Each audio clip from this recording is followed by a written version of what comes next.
Salut tout le monde, c'est Styro, j'espère que vous allez bien, moi ça va très bien. Les amis, on se retrouve comme tous les lundis pour Hors-Délai. Je suis avec Colby, comment vas-tu?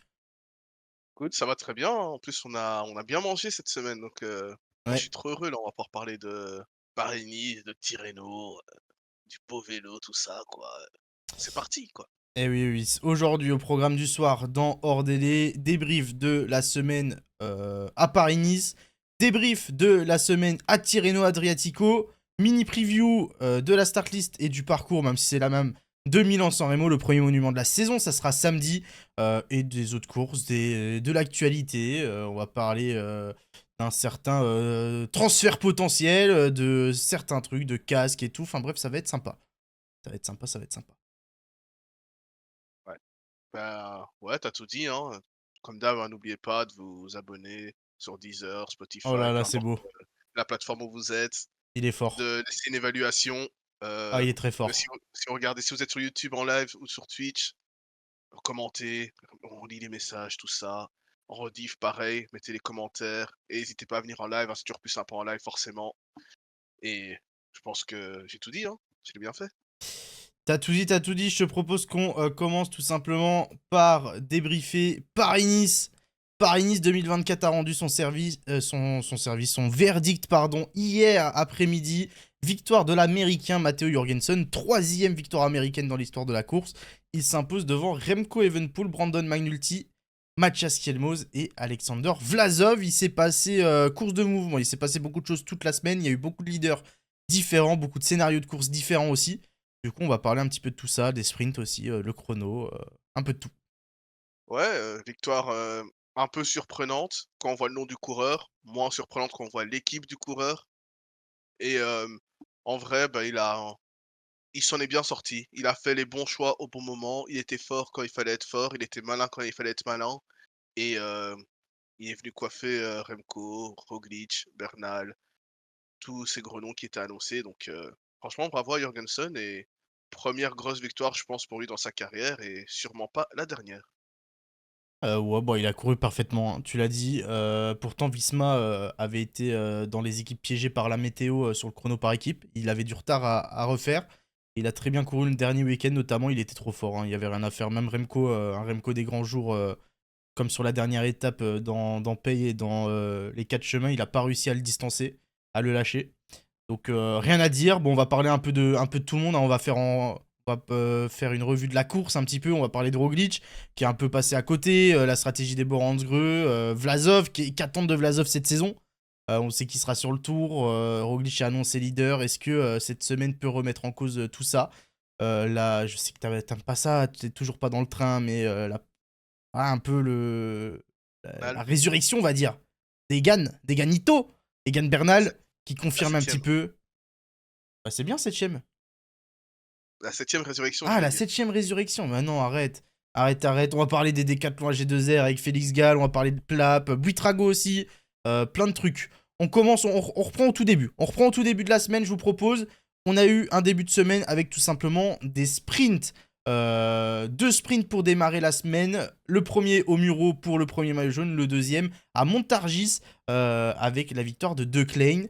Et on a eu deux sprints avec pas mal d'enseignements, deux sprints sympas. Mats Pedersen qui repart bredouille, pas de victoire pour lui, une victoire pour Koy le premier jour. Ouais, hein, Pedersen, c'est dommage parce qu'il était toujours bien en place, peut-être pas très bien emmené avec son nouveau train avec, Ryan Gibbons, mais ouais, Pedersen était toujours placé et il ne gagne jamais, hein, que dire de plus que c'est pas le Tour de Provence ici et que voilà, maintenant il y a la grosse concu et qu'il Oh. faut monter de niveau.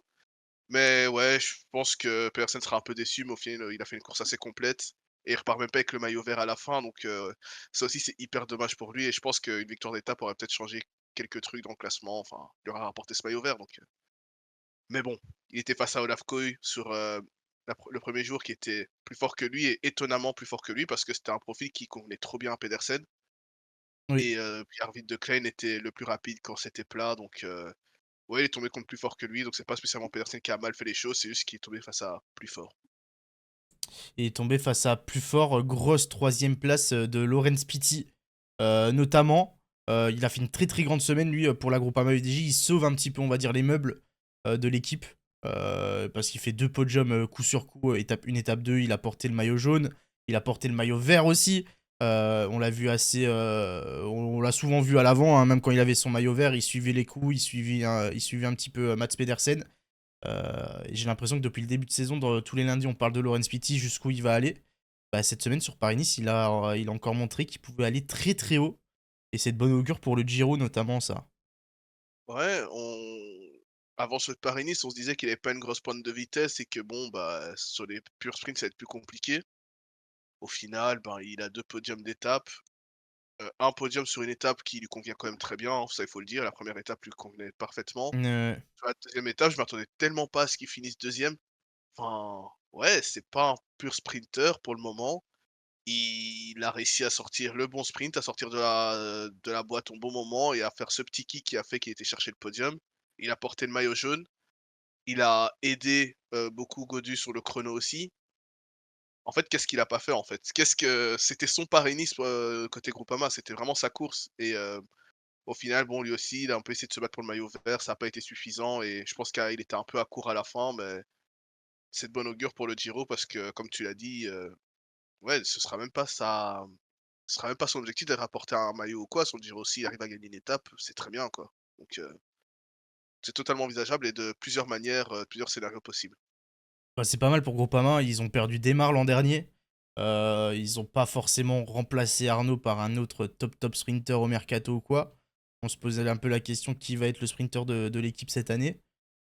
Bon, je vais pas catégoriser Pitty non plus en tant que sprinter non plus, quand même après ces 2 sprints-là. Je pense qu'il est quand même peut aller bien plus haut que ça, il peut être bien plus complet, il peut être bien plus intéressant. Mais c'est un peu l'inverse de Demar. Demar, il n'arrivait pas à se placer. Il avait besoin d'un train complet pour pouvoir être placé et pouvoir sprinter. Pitty, c'est un peu l'inverse. Lui, niveau placement, il sent les coups, il sait où se mettre, il sait quand il faut passer, quand faire l'effort. Et je trouve que c'est un peu son point fort. Il n'a pas la pointe de vitesse de Decline ou des autres sprinters, mais grâce à son intelligence dans le dernier kilomètre, il arrive toujours à s'en sortir. Donc, Ouais, mais c'est ça, s'il hein arrive et s'il arrive à s'entraîner et à améliorer cette pointe de vitesse, ça peut être très très très très fort, hein. ouais, c'est sûr et après j'ai souvent un peu de mal avec, le fait d'entraîner sa pointe de vitesse parce que c'est un peu un truc, inné, j'ai envie de dire, dans le sens où tu l'as tôt ou tu l'as pas, quoi. Mais après, un Mats Pedersen a montré que tu pouvais entraîner ta pointe de vitesse et devenir, rapide, hein, ça c'est sûr. Mais je pense qu'en fait, ouais, on a un peu, Mats Pedersen et puis tu as le futur Mats Pedersen avec Laurens Pitty, je trouve. C'est 2 profils qui ont l'air de se ressembler et je vois plus Pitty devenir un futur Mats Pedersen qu'un pur sprinter, qui passe des bosses, par exemple. Ah, je suis d'accord. Je suis d'accord, je suis d'accord. On a la victoire de De Klein aussi, hein. Victor de Klein, il est passé 3 fois à côté sur l'UAE Tour.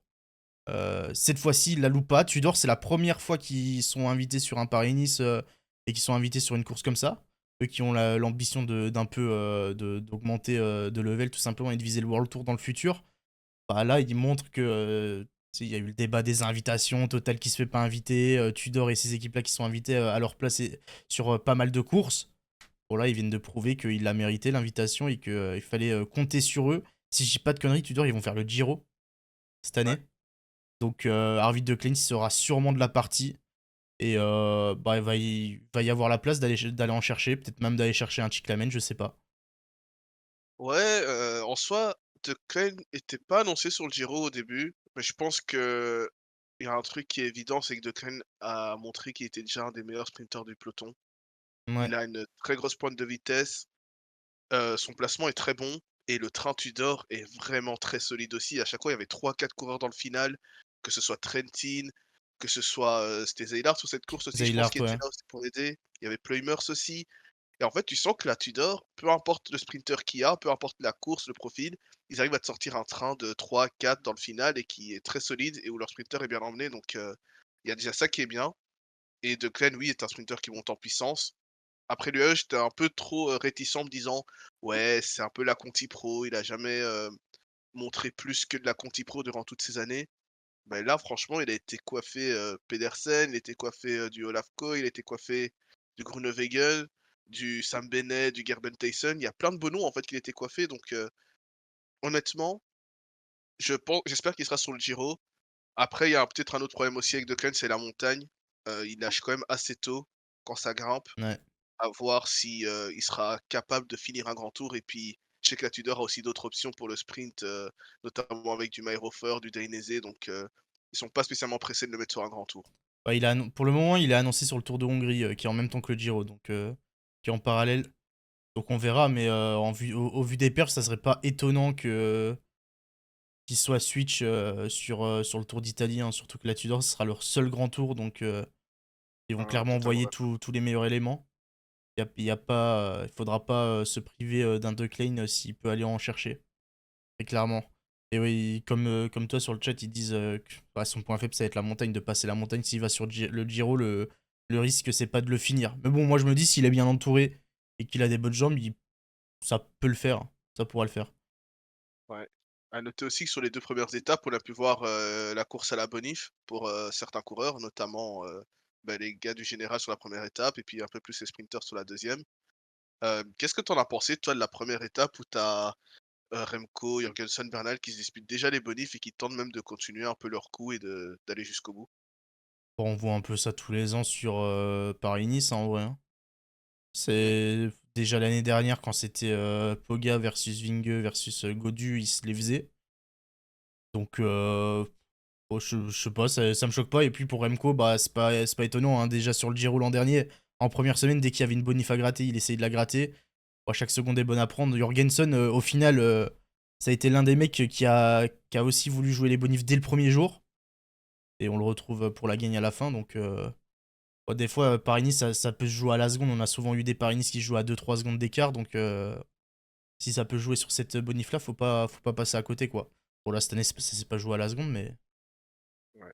Bon, on va y arriver de toute façon avec, les gros écarts qu'il y a eu sur le chrono par équipe. Ouais. Je te propose, je sais que j'ai mis le pour d'actu plus tard, mais on peut déjà en parler maintenant, hein. Tous ces casques chrono là, mais c'était quoi? C'était le festival de Cannes là, cette semaine? Entre Tirreno et Paris-Nice. Le festival C'est de Cannes. c'était le salon de la mode quoi. Enfin honnêtement, entre le design de la Jumbo, enfin de la Visma qui était totalement révolutionnaire, le casque de la Quick-Step on l'a déjà vu, depuis maintenant 1 an. La Bahreïn aussi qui est arrivée avec un casque prototype, même pas encore, designé, avec les bonnes couleurs, enfin c'était waouh! Il y avait du volume quoi. Ah ouais, non, mais vas-y, les Visma, faut. Bon, je sais pas s'ils comptent aller sur Pluton ou quelque part comme par là, mais. Ouais, non, les casques. D'ailleurs, j'ai affiché, hein, vu que as parlé direct des casques. UCI, ils ont annoncé que l'interdiction des casques Specialized, c'est pas les casques sous Dell Quickstep, c'est les Bora ont les mêmes aussi, il me semble. C'est les casques que vous voyez à l'image, là, avec la cagoule qui est reliée au casque et qui maintient la tête par le dessous aussi. Ces casques-là seront interdits à partir du 2 avril. Et pour les casques Visma et tous ces casques-là, ils ont dit qu'il y aurait une réglementation bien plus stricte. Et que bah ça sera mort aussi, mais je crois que ça sera pas avant l'année prochaine pour ça. Ouais, Remco a déjà fait une déclat par rapport à l'UCI, hein. Il a dit que d'abord l'UCI avait accepté, puis là maintenant il le retire et que, pour pas dire ces termes, qu'ils se foutaient un peu de leur gueule quoi. Que l'UCI se foutait un peu de la gueule de l'équipe. Oui, bah après, je suis pas contre aller chercher tous les micro-gains, les gains marginaux dans tous les sens, vouloir gratter un peu d'aéro par-ci, un peu d'aéro par-là. Mais bon, en vrai, les casques SP, ça va encore. Ça commence à ressembler à pas grand-chose. Mais vas-y, les casques Visma, moi j'ai pas l'image pour vous l'afficher, mais les casques Visma, c'est vraiment catastrophique, hein. Tu sais que moi je commençais à m'habituer par exemple au casque IF, hein, le casque avec des trucs sur le côté, que Bisseguer aimait porter, tu vois? Je commençais à m'y habituer, mais là en fait on est passé à un niveau encore supérieur quoi. Et le pire c'est que par exemple pour la Visma, j'ai pas l'impression que ça leur a apporté des gains, ils ont fait des chronos mais pas bons sur, Tirreno et sur Paris-Nice, tu vois? Donc ouais, Après, le problème, c'est ils sont obligés de mettre une réglementation bien plus stricte parce que si tu commences à accepter ça, bah, bientôt, t'as des mecs qui vont arriver avec un casque qui les entoure jusqu'au bassin, j'en sais rien moi. Tu vas avoir des casques qui leur recouvrent tout le dos. Ça va devenir n'importe quoi. c'est clair. Mais parlons un peu des résultats de ce chrono par équipe. Tu l'as un peu introduit, la pluie qui est venue jouer des tours à plusieurs équipes et l'équipe qui en a profité, qui en a bénéficié, c'est la UE Team Emirates. Ouais. Ouais, la victoire de la UAE, un peu ouais, surprise, bon oui et non, ils avaient quand même un très bon effectif, mais clairement sans la météo qui change, je pense pas qu'ils l'auraient gagné. En tout cas, les Soudal Quick-Step avaient l'air quand même très très rapides et je pense qu'ils auraient gagné ce chrono assez facilement. Mais pour ceux qui auraient pas vu le chrono, c'était lors de l'étape 3, le mardi. Les premières équipes sont parties sous un ciel bleu, pas de pluie, pas de problème. Même à partir du pointage intermédiaire sur toute la partie roulante, avait vent de dos. C'est surtout ça qui a beaucoup changé. Et à partir de. Pour les dernières équipes, grosso modo, pour la deuxième partie des équipes qui partaient à la fin du chrono, la pluie est tombée, a fait tomber le vent, du coup, pas de vent de dos, la pluie, donc les trashs dans les virages un peu chiants. Et bah, du coup, ça a tout changé. Hein. Genre, je crois que par exemple, sur la partie roulante à la fin, entre le premier et le deuxième pointage, Cofidis a genre le deuxième ou troisième temps et ils mettent genre 20 ou 30 secondes au Soudal. Ouais, Genre, ça a beaucoup, beaucoup joué. Je sais qu'il y en a qui disaient que bon, ça a pas changé grand-chose, hormis quelques secondes. Mais ça a au moins changé, ça a au moins bougé pour une trentaine de secondes, voire plus. ouais, c'est ça, parce que même la pluie a arrêté, le vent, alors que ça a l'air d'être un vent de dos sur la C'est partie, surtout le vent qui était mauvaise du problématique vent en fait. et du coup, ils ont beaucoup d'équipes ont quand même beaucoup perdu et bon, ouais, c'est 30 secondes, hein, mais comme on l'a dit, Paris-Nice peut souvent se jouer à quelques secondes à la bonif près et là, le fait de perdre, 30 secondes, c'est quand même énorme et ouais, ben, il y a quand même quelques équipes qui ont réussi à se démarquer, du coup, qui en ont profité, notamment la Jayco, hein, qui a fait un très bon chrono, comme l'année passée d'ailleurs, la Ouais. IF aussi et puis après, il y a les équipes qui ont vraiment tout perdu, comme, la Bora, par exemple, qui finit à 54 secondes. Ouais, la Visma aussi a pris 40 secondes. Je pense qu'ils auraient été un peu dans les temps de Jayco et EF, en vrai, les Visma sans le changement de météo.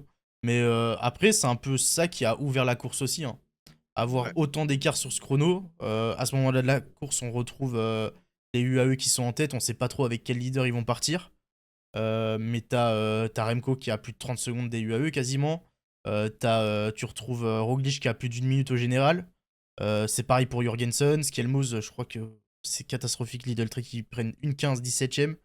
Donc il se retrouve à plus d'une 30 lui au général. Sans ça, t'as peut-être des écarts moins gros, mais du coup ça ferme un peu plus la course sur les étapes d'après. Surtout le lendemain. c'est exact, c'est exact. Et le lendemain, c'était la transition toute trouvée. Putain, t'as pas pris la perche, t'es tendu la perche.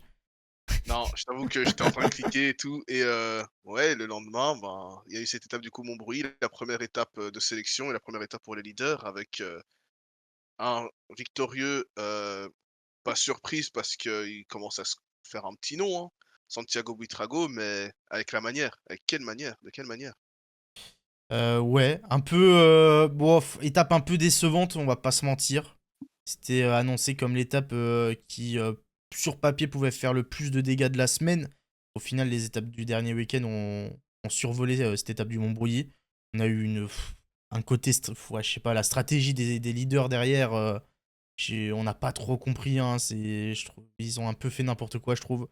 Mais ça a profité à Buitrago et Plap. C'est les deux seuls qui ont vraiment tenté de loin et ça paye.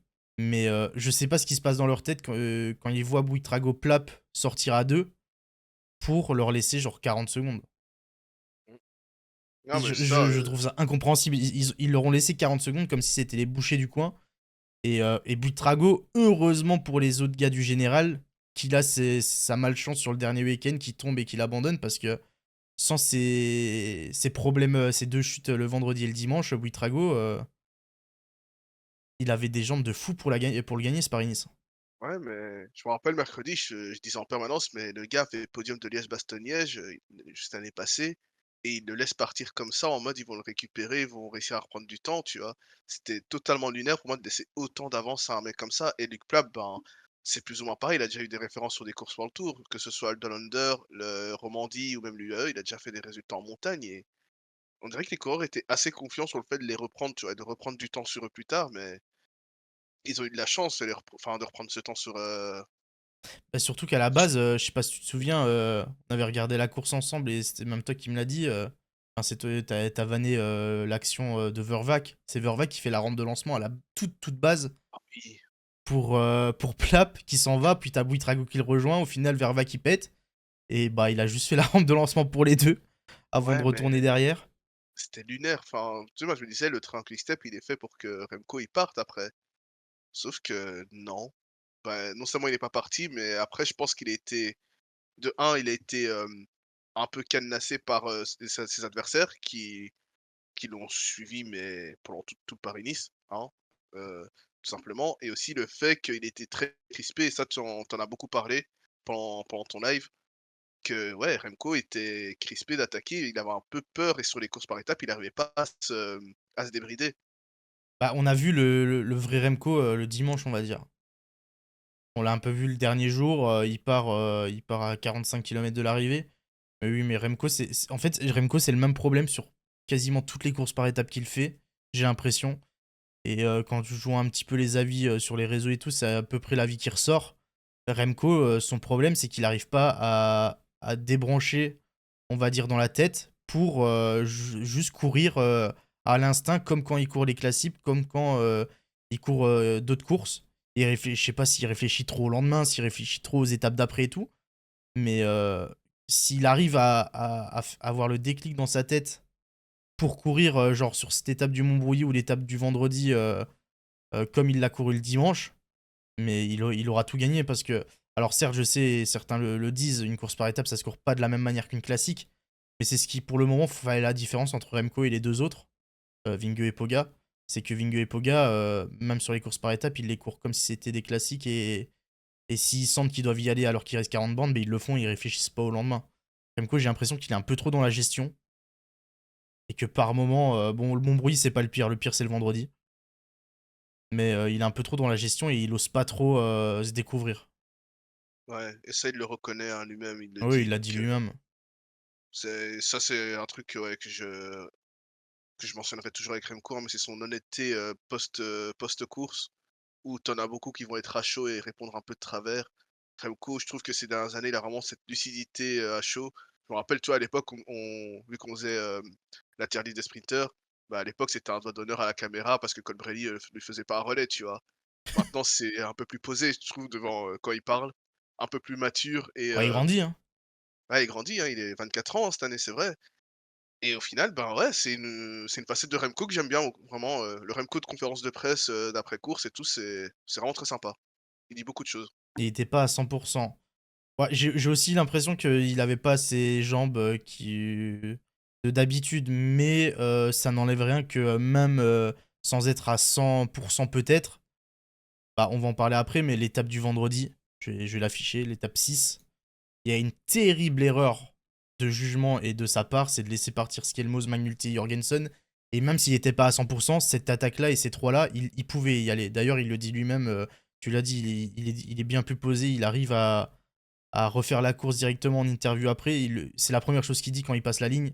Il a fait une erreur, il devait pas les laisser partir. Et une fois que les trois avaient fait le trou, c'était fini, quoi. Mmh.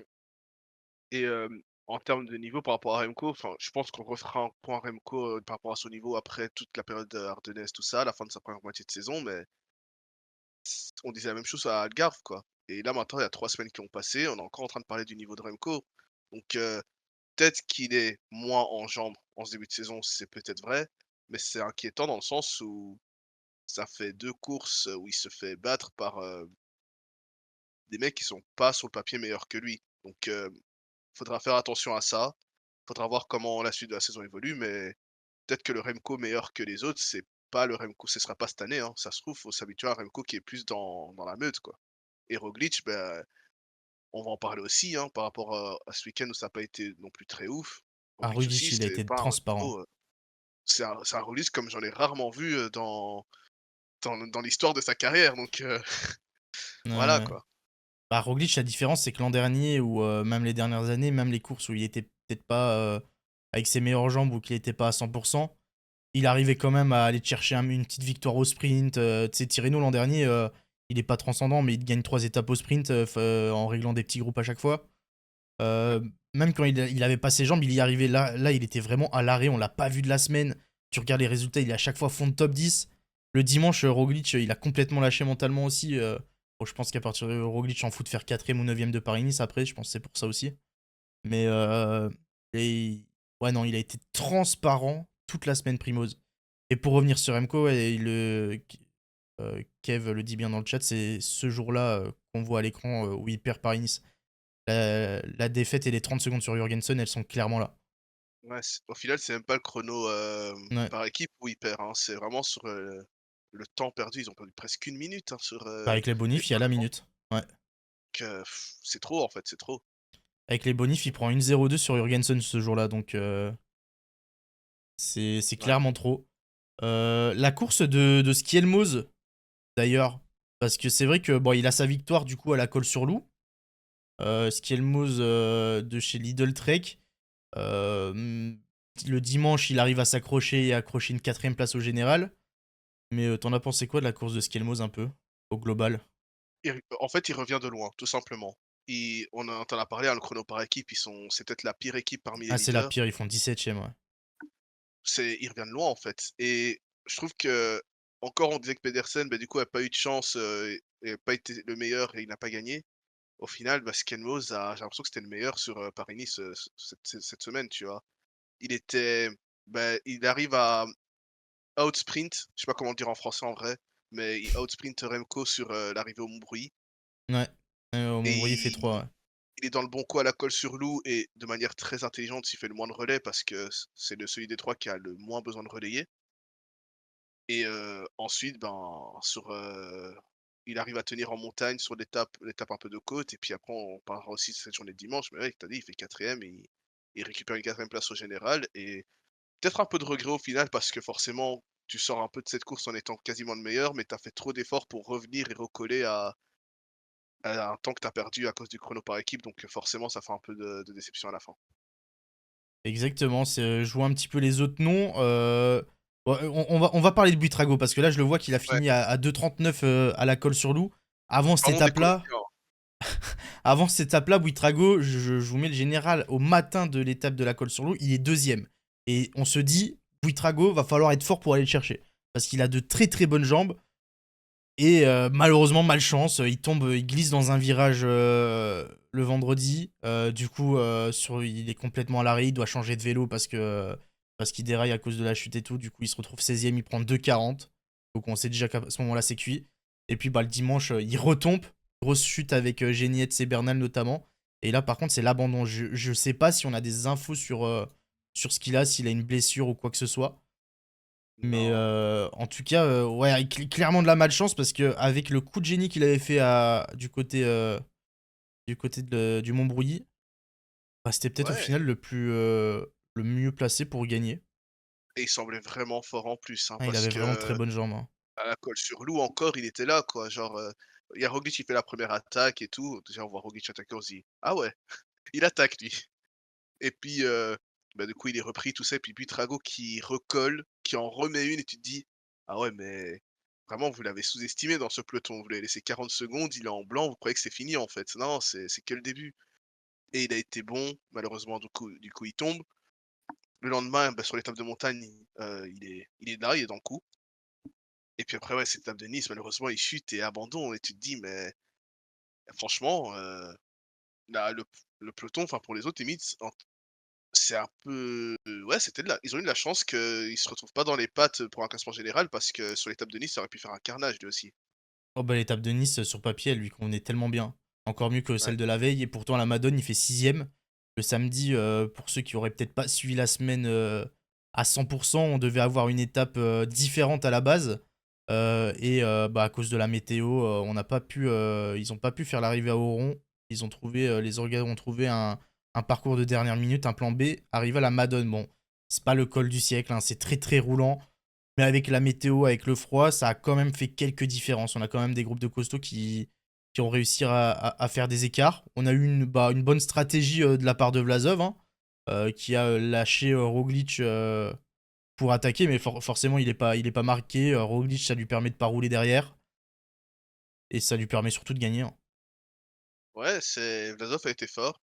Je pensais pas qu'il allait tenir jusqu'au bout parce que j'avais pas l'impression qu'il était si fort que ça, cette première moitié de Paris-Nice, et au final, ben, il a tenu. Il a été vraiment fort parce que derrière, bon, bah, ça, comme tu l'as tweeté, hein, ça a sucé le boyau de Remco.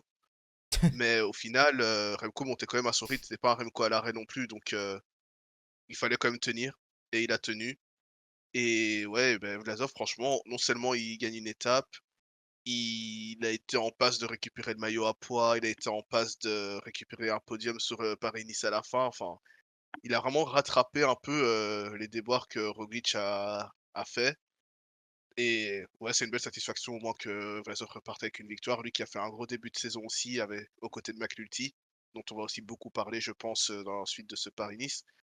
Mais ouais, content pour Vlasov et ouais, comme tu l'as dit en intro, ça va peut-être remettre un peu le leadership de Roglic en question avec, ce qui s'est passé là sur Paris-Nice, l'autre gars en Italie là qui a performé, qui fait podium, ouais, ouais, Roglic c'est pas dans la meilleure des situations. Ouais, c'est ce que j'allais te demander justement. Est-ce que ça peut changer quelque chose en vue du tour? À la base, bon, Bora, bah, c'est obligatoire. Tu es là, tu recrutes Roglic. Tu vas pas recruter Roglic pour dire que il sera co-leader avec Vlasov. Donc c'est normal pour Bora de directement tout miser sur Roglic pour le prochain tour. Est-ce que ça peut changer quelque chose? On est encore très tôt, on est que début mars. Mais quand tu vois même la forme d'Hindley et le niveau d'Hindley qu'il a eu à Tirreno, ah, ça peut quand même changer quelques trucs, hein. Mais déjà, enfin, c'est les fans de Roglic vont peut-être pas être très heureux, mais Roglic n'est pas au niveau des 2 autres au-dessus. Je sais qu'il vient il change d'équipe et il va sur le tour parce qu'il veut gagner le tour, mais il n'est pas au niveau des 2 au-dessus, en fait. Lui, c'est le podium, tout simplement, je pense. Et je pense que malheureusement, bah, à Bora, en soi, ils ont fait le choix de prendre Roglic et c'est un choix à court terme, hein, donc ils vont tenter de le faire gagner, c'est sûr. Mais est-ce que c'est la meilleure option? Non. Est-ce que c'est un peu un coup à perdre, tes autres leaders pour la 2025? Oui, parce que Vlasov est en fin de contrat, de souvenir. Inlay est en fin de contrat aussi, de souvenir. Tu prends le risque de perdre, tes 2 leaders parce que tu as Roglic qui veut gagner son Tour de France, alors qu'il va le flop, parce que oui, il ne va pas le gagner. Ouais, C'est mais est-ce que compliqué. s'il fait troisième, c'est un flop par-dessus tout? Je pense pas non plus, hein. Bah, Inlay peut faire troisième du Tour, il y a pas besoin de Roglic pour faire troisième du Tour et Vlasov avec ce qu'il montre, je pense pas il peut faire troisième du Tour, hein, mais qu'il soit leader ou co-leader avec Inlay, moi ça me va totalement. Enfin, déjà Inlay l'année passée est pas loin de faire podium du Tour à une ou 2 chutes près et tout ça parce que tactiquement il avait bien joué le coup, parce qu'en montagne il était bon. Mais ouais, je trouve que c'était pas enfin Roglic apporte pas une plus-value aux objectifs de Bora sur le Tour de France, en fait. Ça apporte plus de leadership, ça apporte plus d'expérience, tout ça, mais ça a peut-être apporté plus de problèmes dans la Band of Brothers, quoi. Ouais, La Band of bon, on Brothers. verra déjà comment il va s'en sortir. Roglic, c'est au Pays Basque. C'est la première fois de l'année qu'il sera face à Vinge et face à son ancien copain, on va dire. Mais je pense que si Pays Basque il prend une petite fessée par Vinge, ça commence à faire beaucoup, hein. Parce que certes, on sera encore loin du tour, mais après Pays Basque, il n'y aura plus que le Dauphiné et le tour, hein. Ça arrivera Ouais, très vite. ouais, non, c'est sûr et ouais, je voulais faire un petit point, colombien parce que tu as introduit Bernal et on va en parler forcément. Mais juste avant, j'ai envie de parler d'un autre Colombien qui T'as un s'est pas certain mal mec chez distingué. Astana. Voilà, un Ouais, certain Harold Terrada. ouais. Qu'est-ce que tu en as pensé de ce leader un peu, de secours pour la Astana? C'est rare qu'on le voit, bah, leader tout simplement. Ah, en fait, c'est rare qu'on voit un autre leader que Lutsenko en montagne chez l'Astana depuis un petit temps. Qu'est-ce que tu en penses de Terrada et de son début de saison? Bah, Terrada, il est pas mauvais, mais Enfin, il est encore jeune, hein, il a le temps d'évoluer, mais je vois pas non plus en lui d'énormes. Enfin, je pense pas qu'il arrivera à décoller et aller chercher d'énormes résultats sur un général de grand tour, j'en sais rien, je peux me tromper, hein, mais alors il a été très très fort, son étape à la colle sur l'eau, elle est très forte, il y a rien à dire. Mais après, bon, ouais, il est chez Astana, quoi. Mmh. Ouais, C'est le problème. c'est le maillot, quoi. C'est triste, hein, mais ouais, le maillot, il faut changer de maillot, quoi. Mmh. Non, je comprends. Là, je pense qu'il était quand même sur, les meilleures performances, de sa carrière avec, bah, le top 10 à Brouilly au Montbrouilly, pardon et Ouais. là, 5e place à la Colle-sur-Loup. Et il a aussi gagné en Colombie, ce début de saison. Ouais, on est peut-être sur un Terrada qui est à son meilleur niveau et à voir ce que ça va donner, à voir ce que ça donne dans comme tu as dit, hein, dans une autre équipe, en fait. C'est triste à dire, mais ouais, non, ça c'est un coureur assez sympa et Je t'avoue qu'au début de sa bah, au début de son périple chez Astana, quand il était un peu l'équipier de Lopez, tout ça, je m'attendais pas à le voir arriver à un tel niveau, donc je suis assez content et voilà, donc je voulais en parler et maintenant on va aller Et sur, tu le ne sujet tu ne dont j'ai un veux peu plus envie de pas, parler. parler, de l'autre Colombien, pour toi, il y a Bah, on toujours peut en pas de parler. train, Le train est déjà parti, hein, moi je suis pas dedans, mais il est déjà parti, ça c'est sûr. Ah ouais, parce que là, Mais ça fait ça fait quand même une course de plus, quoi. Tu vois? ouais, ouais, S'il y avait très bon eu pari que ici. le Grand Camino et que là, il aurait flop. Et là, j'ai quand même l'impression qu'on retrouve un Bernal, qu'on n'a pas vu une seule fois depuis, sa chute. Parce que depuis Ouais, sa chute, bon, il y a quelques courses, tu vois, il y avait des petites éclaircies. Tu le voyais, hop, tu te disais: «Oh, peut-être» et non, le lendemain, ça rechutait. Ah là, c'est la première fois qu'il mais enchaîne 2 courses à ce niveau-là ouais, et ouais, mais bah, c'est et encore, il a de la malchance sur la dernière, sinon, il est clairement, 4e ou 5e, hein. non, c'est clair, ça fait longtemps qu'on n'a pas eu un Bernal aussi régulier pendant une période, on va dire, ouais, clairement. Maintenant, je monte pas non plus dans le train parce Attends, je te que dis voilà. la prochaine entrée en gare, c'est en Catalogne. Ouais, Tu Catalogne seras pas à l'arrêt, où il y a pas une grosse, il y a pas une grosse équipe en plus, ce sera peut-être sûrement le leader aussi mais pour la Ineos enfin, et je pense qu'il aura un résultat, hein, quand même. je te pose une Mais, question, mais même, est-ce qu'il y a un meilleur leader Ineos en ce début de saison, de toute façon? vu que Carlos Rodriguez a pas envie de faire le leader, en début de Ouais, saison, Carlos Rodriguez, j'ai l'impression il a envie de manger des croquettes en ce moment. en fait, Carlos Rodriguez, il est en Geraint Thomas mode, c'est-à-dire qu'il fait l'équipier toute la saison et puis quand il est en grand tour et que c'est son objectif, il y va, mais ouais, c'est Genre moi, pour Bernal le moi, meilleur. actuellement, bah, peut-être Pidcock, mais peu importe Non, l'équipe que tu alignes, chez Ineos, Bernal, il est leader, hein. ouais, non, je suis d'accord et après, tu vois, son étape sur la Madone du Tel m'effraie un peu dans le sens où c'est le premier gros test avec un col assez long et il fait hors du top 10. C'est la petite frayeur que j'ai, on va Ouais, dire. Maintenant, oui, il y a un Bernal qui est en train de remonter en puissance et son étape de Nice, elle est incroyable parce que on a longtemps vu le petit groupe de 8 devant avec, les 3 devant, les gars derrière et puis après tu as eu le regroupement et tu vois Bernal qui est là, alors qu'on sait qu'il avait chuté, du coup il avait perdu du temps et tu vois finir encore dans mais bien l'étape. Il finit dans le top 10 de ce Paris-Nice. Franchement non, Bernal c'est pas mal, c'est pas mal. Je suis d'accord, mais voilà, je reste un hater, je rentrerai pas dans le train et on verra la suite de la saison. franchement, quand il battra Pogacar en Catalogne, tu seras dans le train, mec. Je te le dis. Ouais, ouais, ouais, mais est-ce qu'on parlerait pas justement de l'étape de Nice un peu plus en détail? Parce qu'on en a beaucoup parlé à travers les coureurs, mais est-ce qu'il y a quand même des trucs en plus à dire? Notamment, bah, Campenard qui a fait une échappée très, très spectaculaire. Heu, Heu, la triple attaque de Remco Evenepoel aussi pour, enfin réussir à sortir les gens de sa roue, sauf ouais, Jürgensen malheureusement. la triple étape de Remco, l'énorme étape de Scaroni pour, L'énorme étape de Astana. Slimani. Ouais, La ouais, ouais. Décathlon aussi qui se fait encore piéger en descente. J'ai l'impression qu'ils se sont fait piéger sur chaque descente de Paris-Nice. Ça aussi, c'est va Bah, falloir c'est un peut-être en peu les parler un seuls, peu plus en ouais, détail. c'est les seuls pour le moment, sur qui on n'a pas parlé de la semaine, c'est la semaine des décathlons AG2R. Heu, je je suis pas loin de penser que c'est vraiment une semaine, catastrophique. Je m'explique. Déjà, tactiquement, tu commences la semaine, tu nous offres une masterclass tactique pour permettre à Bennett de faire 19. Ça, je l'ai toujours pas oublié. Hein. Certains l'ont oublié parce que ça remonte, c'est la première étape. Moi, je ne l'ai toujours pas oublié. Cette masterclass tactique dans le final de la première étape, hein. Je pense qu'Anthony Turgis s'en souvient encore aussi. Et même là, je sais pas, double leadership. Gal qui a pas les jambes, qui a pas eu le niveau espéré sur cette semaine. Décevant. Il accroche un fond de top 10, mais on l'a quasiment pas vu. Quand on l'entrepercevait, et encore, il avait toujours sa veste, donc on le Ouais, reconnaissait pas. il était en survêt, hein, le Ah gars, ouais, je le te jure, il pauvre. a couru toute la semaine en survêt. Et puis, bah, pareil peintre, on le voyait un peu plus, mais il prend un éclat monstrueux sur la dernière étape. Ah, c'est pas. Après le début de saison qu'ils nous ont fait, on espérait beaucoup mieux. Ouais, mais ouais, c'est un peu bizarre que Gall ait été mis, par exemple, sur Paris-Nice et pas sur Catalogne, dans le sens où, beh, aucune étape lui convient, tu vois? Ça roule Paris-Nice, faut mouliner, faut mettre, gros braquet et tout sur la plupart des étapes et gars, j'ai encore du mal à le voir comme étant un gros rouleur, quoi. Et en plus, tu un chrono par équipe où du coup, forcément, tu vas devoir l'attendre et pas aller trop vite. Bon, je pense qu'ils ont bien limité la casse sur le chrono par équipe, ça y a rien à dire.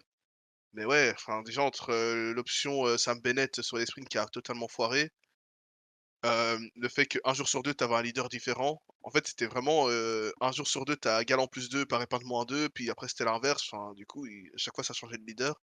Et sur la Madone Dutel, enfin, ils ont pas été bons. Ils s'étaient déjà fait piéger en descente à ce moment-là, donc ouais, je sais pas trop pourquoi Gal a pas été mis en Catalogne. C'est trois étapes de montagne là-bas, 3 cols qui lui conviennent très bien. Heu, Ben O'Connor avait totalement marché là-bas aussi il y a quelques années. Ça enfin, le match entre AG2R et Decathlon, entre AG2R et Catalogne, ça a toujours été assez bien. Je sais pas pourquoi là, ils l'ont pas refait, donc ouais, un peu dommage. Déjà que ça me dit que dire de Cofidis alors. Bon, Cofidis a aussi fait de la merde étape 1. Mais à la différence, c'est que Cofidis, on n'avait pas d'attente. Cofidis, on connaît l'effectif de l'année. On voit le résultat depuis le début de saison. Je crois que c'est la seule World Tour qui a toujours pas gagné. Il me semble qu'ils ont toujours pas gagné. Si je dis pas de Ouais, conneries. c'était énorme.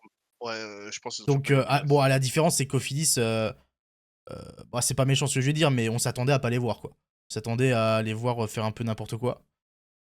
D'ailleurs, Et je j'avais complètement oublié, mon cerveau a enlevé cette info. Yon était sur Paris-Nice.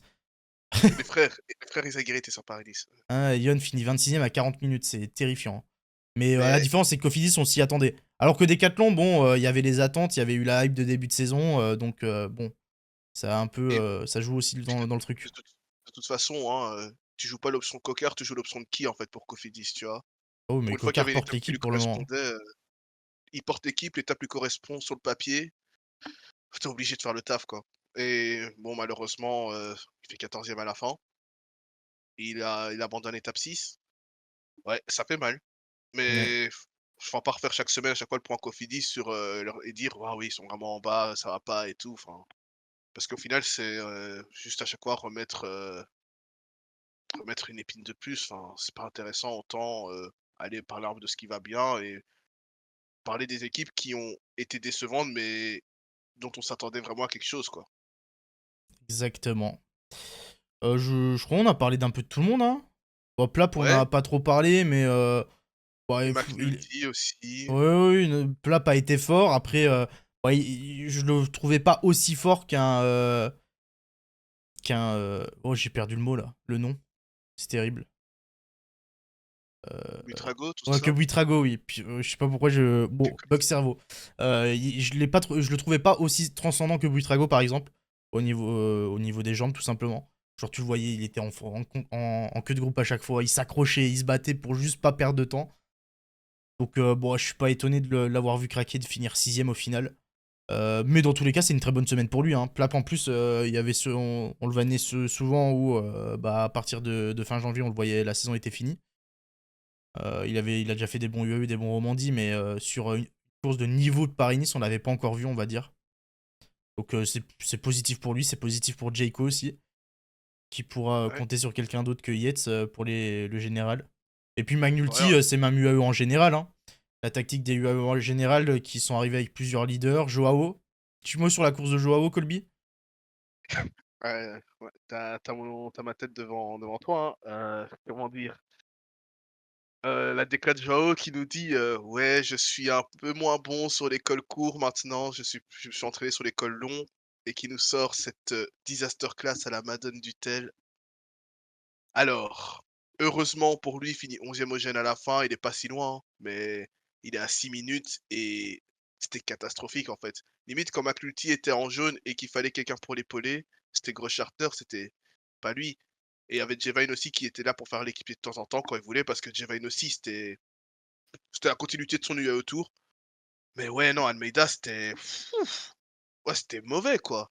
Et j'espère pour lui que c'est pas, précurseur du reste de sa saison, parce que sinon il se retrouve à faire l'équipier pour, ces 3 autres années chez UAE, hein, là. Mais C'est du coup, UAE qui. Bon, on sait que ça sera pas le cas, mais annonce sur papier, ou même Almeida qui dit sur le prochain tour, je serai co-leader, ça ne sera pas Poga leader unique. Bon, moi je pense que même Poga, il peut faire même 4 Giro avant le tour, il sera leader unique. franchement, Au point on en est à mettre Del Toro sur le tour, vous retirez Oh! Almeida, on a une bonne équipe. On a une bonne équipe. Ah, j'aime bien les Parce propos.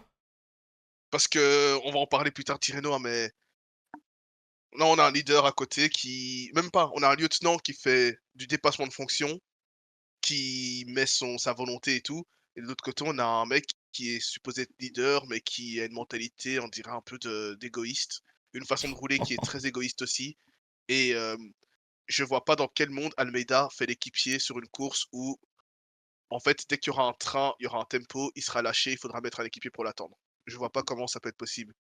Genre même là, quand Grosscharter était lâché du peloton sur l'étape de montagne, il doit attendre Almeida pour rouler pour Almeida à l'arrière. Tu te dis, mais c'est quoi en fait? On est à 2 étages, ça se passe comment, tu vois? C'est pas normal en fait de faire ça. Et du coup, Almeida, bah ouais, T'aimes pas trop Almeida. c'est pas que j'y crois plus. Non, non, Je dis j'ai pas pas que dit j'y crois croix, plus j'ai à dit dire t'aimes plus. pas. Ouais, non, mais si, en vrai, c'est pas que j'aime pas. C'est juste que sa façon de Non, mais c'est courir, pas grave, on peut c'est pas aimer tout le monde, hein. non, mais faut qu'il aille dans une autre équipe, tu vois? Qu'il soit leader, mais pas chez UAE parce qu'il n'est pas le plus fort et que il sait rien faire d'autre qu'être leader, tu vois? Malheureusement. Ouais, je suis d'accord. Je suis Donc d'accord, je voilà. suis d'accord. Est-ce que on passerait pas à Tirreno? Je pense qu'on a quand même fait assez le tour. Oui, oui, oui, je pense qu'on a tout dit et ouais, on parlera un peu plus de Jorgensen, et de la Jorgensen, on va le Visma en revoir. général. On va le voir toute l'année, Ouais, Jorgensen. mais il y a quelques déclats de Jorgensen qui m'ont plu. Il y a Je vous invite à aller regarder, le thread, qu'il avait fait l'année passée. Je l'avais RT, hier, je pense. Je me fais un peu de pub, où ça parlait de où il parlait un peu de tout ce qu'il avait entrepris, en début de saison quand il était chez Movistar pour arriver au résultat qu'il avait l'année passée. Parce que oui, Jorgensen n'est pas un nouveau nom dans le peloton. L'année passée, il avait déjà des résultats assez similaires et je pense que c'est important aussi de le rappeler parce Ah que bah. la planète cycliste ne pense que c'est un nouveau coureur qui est arrivé, chez Visma et qui est devenu un crack parce qu'il est chez Visma donc Non, mais ça, voilà. c'est le débat éternel, mais peu importe le coureur.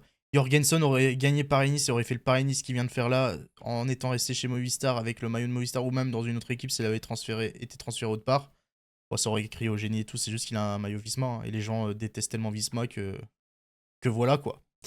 Que voilà, que voilà. Genre, on Ouais, peut comprendre les gens, chacun pense ce qu'il veut, hein, chacun a les doutes qu'il veut avoir, chacun a l'avis qu'il veut avoir sur telle ou telle équipe. Mais faut pas tomber dans l'amalgame non plus et sortir des bêtises juste parce que ce mec porte le maillot Visma, quoi. Jorgensen, si t'écoutes les gens, t'as l'impression qu'il y a 3 mois, il était en U16. non, c'est clair. Je vois dans le chat, ça demande quelques petits noms. Terrada, on en a parlé, belle course, pour faire en bref. Costu, très intéressant. C'est encore pas assez bon, mais c'est intéressant. Et Burgodo, je pense qu'on dira juste le mot dommage. Parce que, ouais, il récupère pas le maillot à la fin, donc dommage. Dommage. Tirreno Adriatico 2024. Ah, je pense que ça va aller un peu plus vite que Paris-Nice. On était bien plus concentré sur Paris-Nice que Tirreno. Non, juste avant de passer à Tirreno, peut-être. Parce que c'est un peu. Je sais que ça revenait souvent. Pas mal était déçu de la course ou quoi. T'en as pas. C'est quoi, toi? T'as bien kiffé Ouais, dans moi son ça va. global? En fait, j'ai bien aimé parce que on n'a pas eu les leaders en tête du classement général au moment où on s'y attendait en fait. En termes de surprise, j'ai bien aimé. Après, en termes de spectacle, oui, forcément, je comprends la déception de beaucoup de monde et c'était un peu dommage de voir tout le monde sucer le boyau de Remco, quoi. Donc Ouais, mais en ça, vrai, oui. niveau spectacle, tu vois, l'étape du Montbrouilly, je l'entends, mais toutes les autres étapes, au final. Ouais, j'ai failli dire la couille sur l'eau. La colle sur loup, t'as un groupe de 3 qui part, qui prend une minute, c'est pas mal non plus, parce qu'il y a ni Roglic ni Remco devant, du coup, on s'est en mode, est-ce qu'ils vont les reprendre, tout ça, enfin, comment ça va rouler? Madone Dutel, ouais, ça a attaqué, c'était le tempo, c'est une course de côte comme on a l'habitude, enfin, on s'attendait à rien d'autre. Et puis l'étape de Nice, franchement, merci Remco d'avoir fait cette triple attaque, quoi. Donc voilà. Exactement. On va passer du coup à Tirreno. Comme je l'ai dit, on l'a suivi bien évidemment, mais avec beaucoup moins d'attention que Paris-Nice. Et puis, bon, le scénario qui était attendu a eu lieu, puisque Jonas Vingegaard a tout simplement écrasé une nouvelle fois la concurrence. Il s'impose devant Juan Ayuso et Jay Hindley. Et d'habitude, je dis que le top 3, mais là, devant également quatrième Isaac Del Toro. Ouais, c'était une course sympa. Alors, d'un côté, vous allez dire: «Il y a pas de spectacle», de l'autre côté, il y a un mec qui attaque et qui s'impose et vous êtes toujours pas content, hein. Donc, au final, je ne sais pas ce qu'il faut pour que vous soyez heureux dans le vélo, parce que actuellement dans le vélo, c'est ce qui se passe, à chaque course. Soit tout le monde est dans le même niveau, soit il y a un mec qui est meilleur que les autres. Et là, franchement, Vingegaard, malgré le chrono où il nous a laissé un peu espérer qu'il était pas Ouais. en super forme ou quoi, il a vite rectifié le tir en montagne et franchement, je vais pas dire que ça m'a fait plaisir parce que je suis pas non plus un grand fan de Vingegaard, je suis assez neutre là-dessus, mais un leader qui tient son rang et qui respecte la hiérarchie, qui joue pas avec, la nourriture, qui met 1 minute à tout le monde, bah, oui, ça me va, en fait. Qui joue pas avec la nourriture.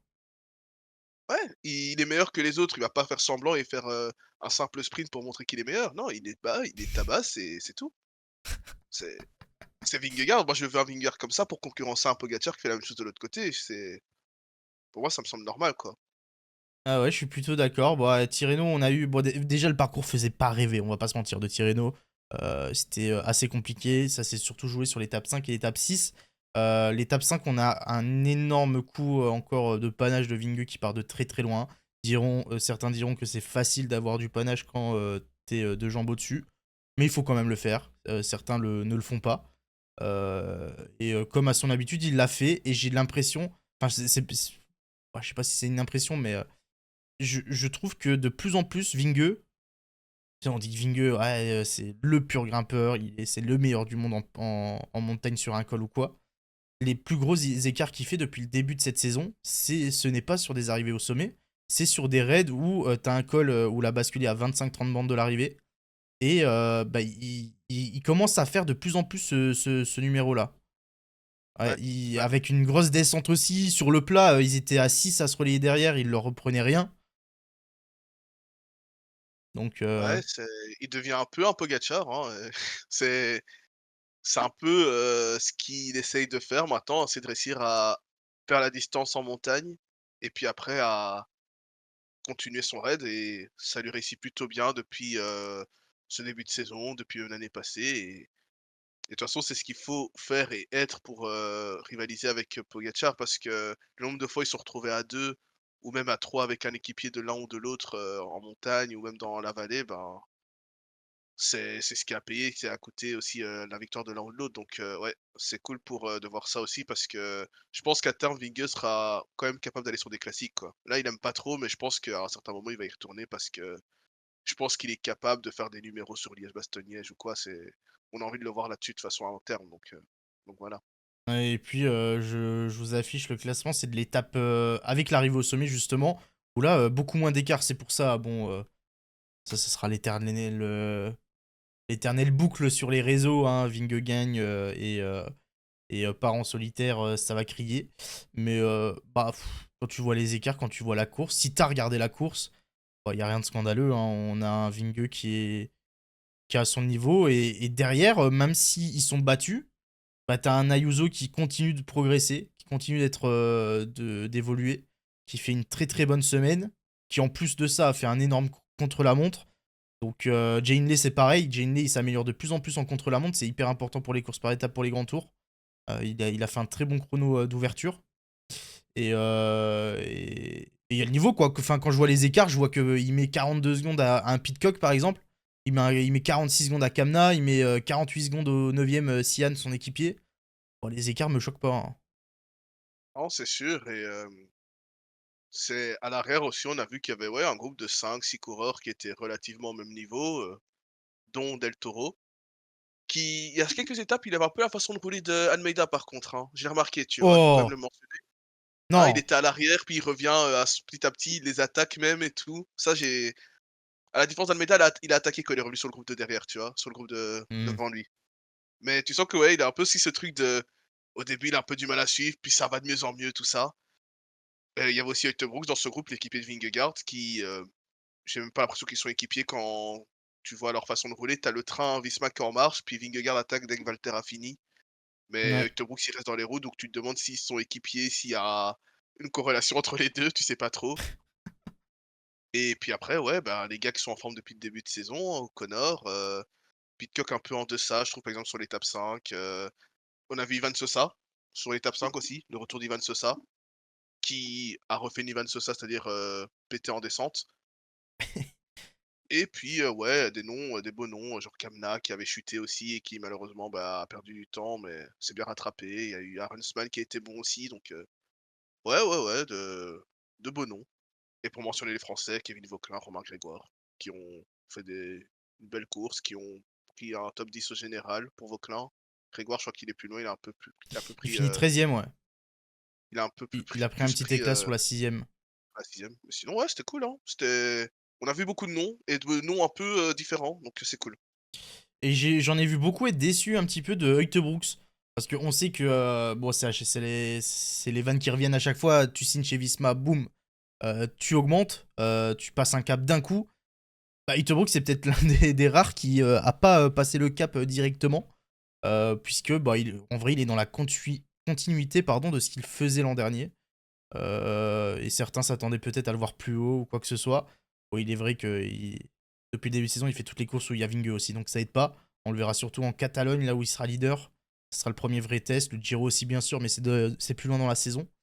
Mais t'en penses quoi, toi, de Brooks, l'évolution qu'il a entre son départ de chez Bora et son arrivée chez Visma, là?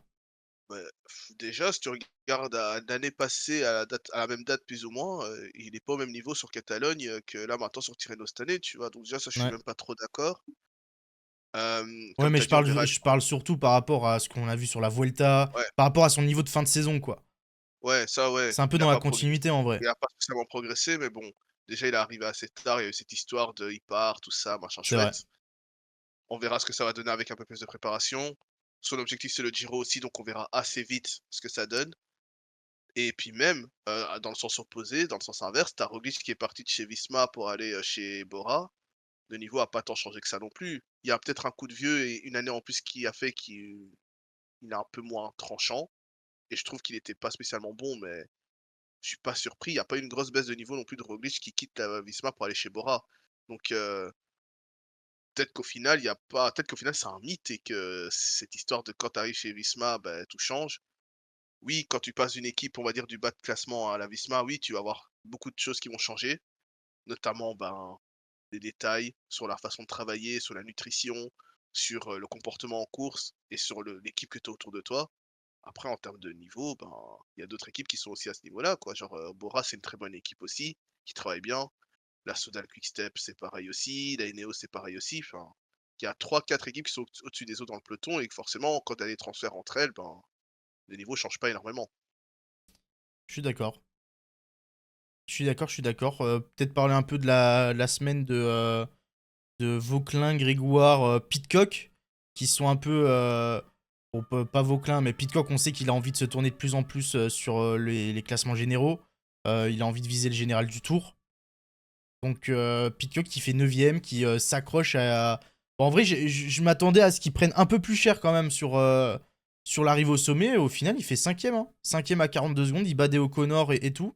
Donc je suis en train de me dire, bah, pourquoi pas. Je le mettrai jamais à un niveau pour aller gagner le tour, par exemple, ou quoi. Mais s'il travaille bien et qu'il évolue dans ce sens-là, pourquoi pas le voir jouer le top 10, voire le top 5.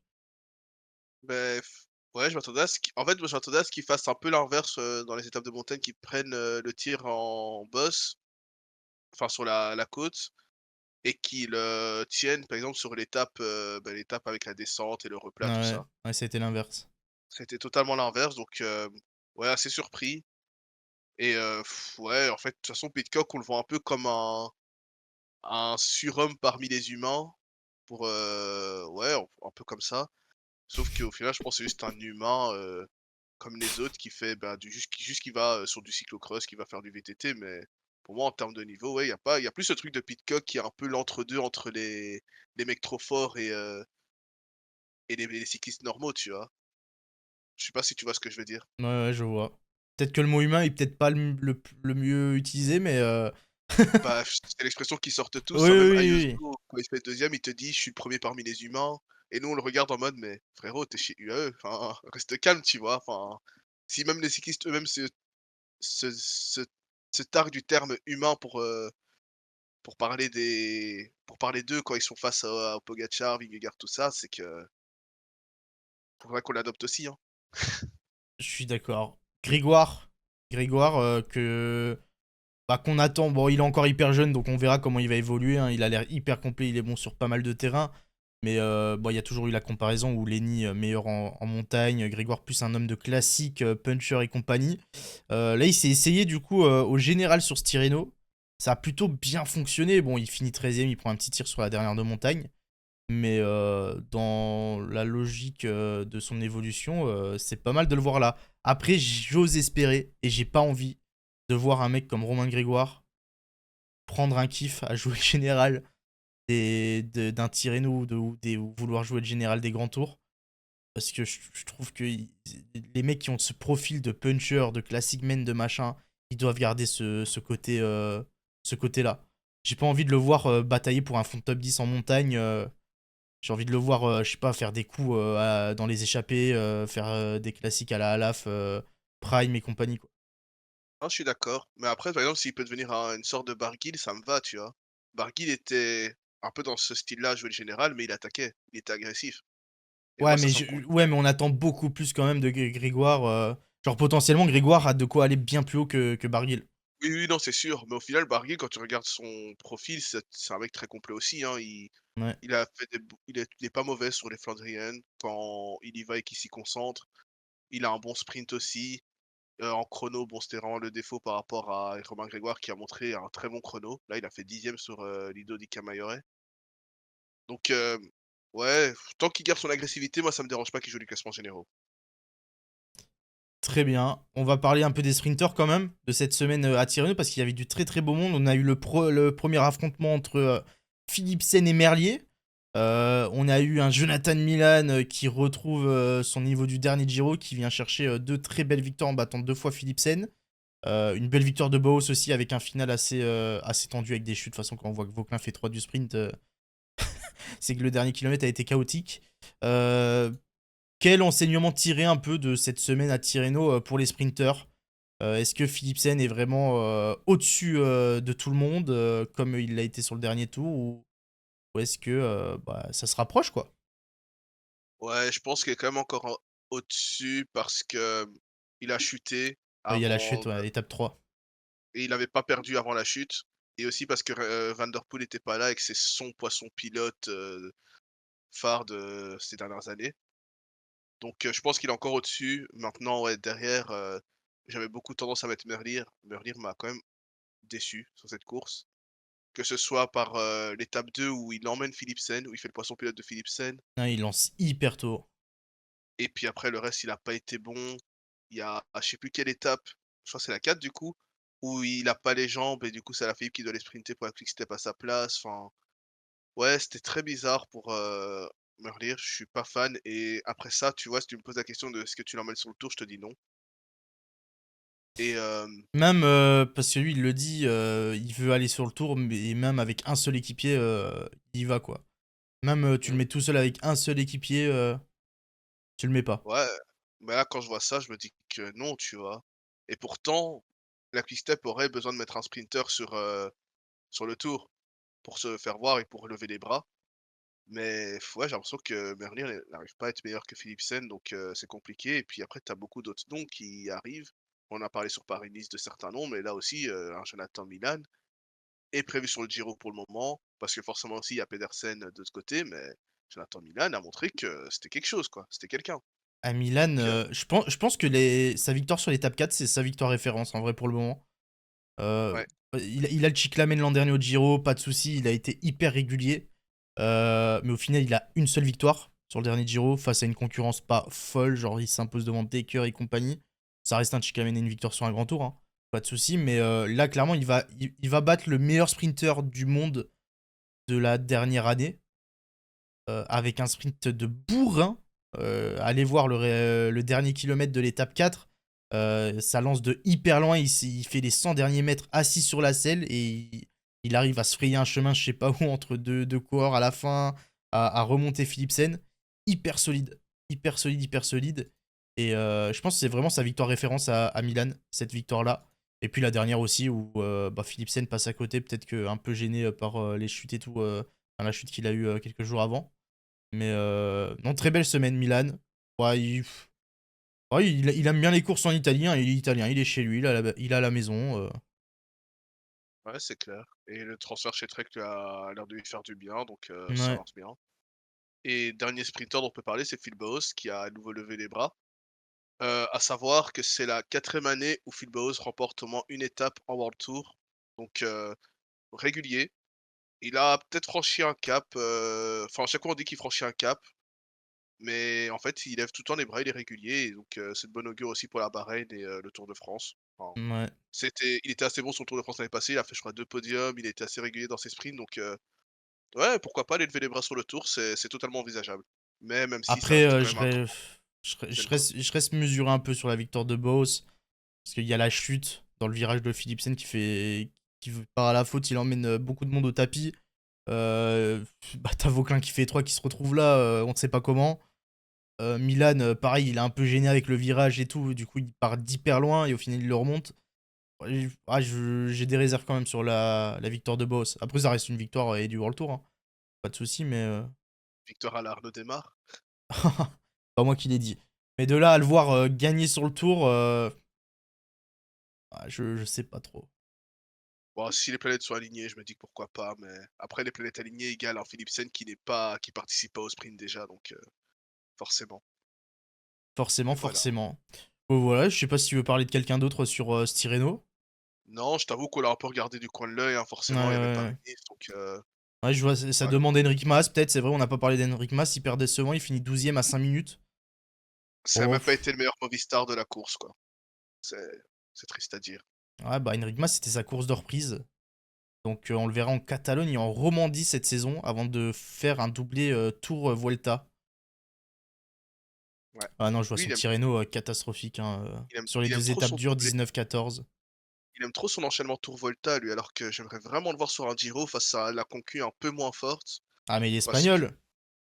bah ouais, mais qu'il fasse un Giro Volta alors, enfin, il nous fait tout le tour en préparation de la Volta, où il va nous chercher un fond de top 10 sur le Tour, tout ça, c'est beau. Enfin, je pense que c'est bien pour la Movistar, hein, mais moi j'aimais bien le Enric Mas qui était offensif en 2020, en 2019 et qui va te chercher des places sur la Volta, quoi. Et le dernier, Tao, 29 e à 8 minutes. Il finit avec Velasco, Tiberi, Madouas. Et dans un groupe vers la 30 e place au général qui est à peu près à 8 minutes. Ouais, ouais, Tao, c'est pas le début de saison espéré, je pense, pour Lidl Trek, hein. Il vient d'arriver de chez Ouais, Ineos. Il fait 12 e de l'Algarve, 29 e de Tirreno. Lui aussi, il va faire bah, Catalogne dans un peu plus d'une semaine. il vient d'arriver et puis surtout, il revient une longue convalescence, hein, donc je pense il est encore un peu en phase Ouais. de réapprentissage Après son Giro, il avait et rien fait l'an dernier. ouais, voilà et de toute façon, il a fait une interview après Algarve où il parlait, il disait qu'il avait besoin de temps parce que, petit à petit, il devait retrouver les sensations et je pense que là, bah, Tirreno, ça allait peut-être un peu trop fort pour lui. Mais du coup, est-ce que c'est pas pour Lidl Trek qui a du Skielmos et compagnie? Parce que quand tu regardes son calendrier, bah, il est prévu leader sur le Dauphiné et le Tour, hein. Quand tu vois la sortie s'avancer sur le Tour, je pense que pour une année comme ça, en plus, bon, il vient d'arriver, c'est pas comme s'il est. Tao, il fallait espérer des résultats tout de suite. Il a signé 3 ans, il a que 28 ans. Ça va, c'est un 95. Ouais, je l'aurais plus envoyé sur une Vuelta à 100% sans rien faire avant, Bah, pour avoir je le sais temps que de la se Trek, remettre bien comme il faut, quoi. début de saison, ils ont directement annoncé qu'il y aurait Ciccone leader Giro, Tao Tour et Skelmos Volta. Et après, je sais pas si, quand ils disent leader, ils veulent dire un mec pour qui on donne tout, que ce soit gagner des étapes, avoir un maillot, classement de la montagne ou général.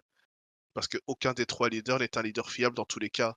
Donc, je sais pas trop à quoi, s'attendre de la Trek. De toute façon, la Trek est une équipe qui, même quand elle ne joue pas le général, arrive à gagner beaucoup d'étapes sur les grands tours. Donc, je me fais pas trop de soucis pour ça non plus. Et même si Tao se retrouve à jouer des étapes, et les échapper sur le Tour de France, ça me va aussi, quoi. Très bien. Et ben voilà pour notre avis et un peu le récap de la semaine entre Paris-Nice et Tirreno Adriatico. Je te propose qu'on passe à la preview de Milan-San Remo. Parce que samedi, c'est premier monument. C'est Champagne. Premier monument de Et la ouais, saison, San Remo. Un peu plus court que d'habitude. Ah, ça dégoûte, hein, les cyclistes de nos jours. Ils abusent ils un sont peu, pleins. hein. Ah À part pour les non, stradés. il râle pour pas grand-chose.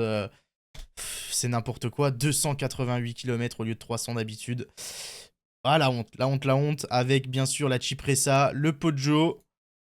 Ouais, 260 km de sieste, mais peut-être le plus beau finish de la saison, comme d'habitude. Au niveau de la start list, bah, il y a tout le monde. Il y a Mathieu Van Der Poel qui sera présent pour sa reprise. Et oui, première course pour Mathieu Van Der Poel, il a rien fait avant. Donc, ça fait longtemps qu'on l'a pas vu. On va enfin revoir le maillot de champion du monde sur route. Il sera emmené par Philipsen. Il y aura Axel Laurence également présent pour Alpecin de Koninck. Et puis pour les autres gros favoris, bah, on les connaît. Hein. Est-ce qu'il faut vous faire un dessin? Et il y aura bien évidemment notre ami Tadej Pogacar qui sera présent pour la UAE. Wout van Aert n'est pas annoncé. Donc alors, te fais pas le Milan-San Ok, il Remo fait pas cette San Remo année. cette année. Ça va miser sur Coy ou Laporte du côté de Visma Lease Bike. Mais bah, il y a deux gros favoris qui s'échappent. Hein. On part vers un duel. Ouais, mais souvent quand c'est un scénario ainsi, il faut s'attendre à avoir d'autres coureurs un peu derrière et faire faire une surprise, donc réaliser une surprise. Donc Un coup dans la ouais, descente de Ghana ou d'un Bini, d'un Mads. ouais, c'est ça, tu vas soit dans la descente ou bien alors tu sais quand ça se regarde à 15 après un coup du kilomètre ou quoi, deux trois mecs qui partent. Ouais. Enfin. Donc franchement, ça va être intéressant, on peut s'attendre à tout. J'ai vu beaucoup de discussions sur est-ce que Poga devrait tenter plus tôt, tu vois, pour essayer de faire péter Van Der Poel, pour essayer de faire péter ces mecs qui ne sont pas des grimpeurs. Mais honnêtement, moi, c'est pas trop mon avis, tu vois, le Cipressa, OK, tu peux tenter d'attaquer dès le Cipressa, mais après, il te reste 40 kilomètres de course, bonne chance. Je pense pas que ce soit le bon plan en plus de faire du 1 contre 50 dans le peloton. Ça a marché sur l'Estradé, mais l'Estradé, c'était pas vraiment non plus la même chose, la même physionomie, donc ouais, moi, je sais pas, ça franchement, ça va réserver plein de surprises, en fait, tout simplement, et tant mieux. C'est ce qu'on attend du vélo, hein, d'être surpris à chaque fois, donc Moi, j'ai une petite envie là, tu vois, une petite envie au fond de moi. Bon, si on a une bataille de loin et un Poggio de zinzin comme on a eu l'an dernier et les dernières années, ça me va aussi. Mais, je sais pas, moi je me dis, le petit feeling d'un sprint là, à San Remo pour le premier monument, ça fait longtemps qu'on n'en a pas eu un vrai sprint avec beaucoup de sprinters présents. Je ferais même pas. Est-ce que c'est pas Démarre le dernier d'ailleurs? Je n'ai pas souvenir d'un autre depuis. ouais, je pense que c'est démarre. Donc, Mmh. je me dirais, ça serait pas mal quand même. Ouais, c'est clair, surtout que il y a beaucoup de sprinteurs qui passent les bosses. Il y Ouais. a beaucoup d'équipes qui sont amenées à rouler et qui savent passer une bosse, enfin, au moins avoir avec un ou 2 coureurs capables de passer la bosse et de rouler. Donc pourquoi pas? C'est fort possible. Mais moi, le scénario de l'année passée avec, l'attaque des 4 et le fait que tu les 4 qui réussi à sortir comme ça du Poggio, ça Oh, m'effraie, en fait. la photo, euh, la photo où ils sont 4 après le virage, là, t'avais des plans en queue de groupe, elle est légendaire. Ouais, mais c'est franchement, moi, ça m'effraie parce que je me dis: «Mais comment ces 4 mecs ont réussi à sortir alors que même des sprinteurs, enfin, ils c'était pas si mauvais, tu vois, l'année passée?» Donc c'est juste que, ouais, ça allait trop vite et que j'ai l'impression que chaque année, ça va de plus en plus vite. Donc ouais, je sais pas trop. Je pense que j'aimerais bien un scénario sprint aussi. J'aimerais bien un scénario, au moins, tu as un groupe de 30 comme ça qui arrive à passer, tu vois? Où tu as certains sprinteurs qui arrivent à se cacher dans ce groupe de 30. Enfin, le nombre de fois on a eu Caleb Ewan qui était dans ce groupe, on se disait: «Ouais, Caleb Ewan, c'est la bonne, il est dans le bon coup et tout», mais qu'il avait pas d'équipier pour rouler. Ça m'attriste, tu vois? Donc ouais, à voir comment ça va se dérouler, mais tous les scénarios sont possibles et c'est ça qui fait le charme de Milan-San Remo, de toute façon. Eh bien, rendez-vous samedi. Et surprise! Oh là là, ce n'était pas prévu. Eh bien, le prochain hors délai, c'est samedi. Eh oui, comme pour l'Estradé, le prochain hors délai, c'est samedi et non lundi prochain.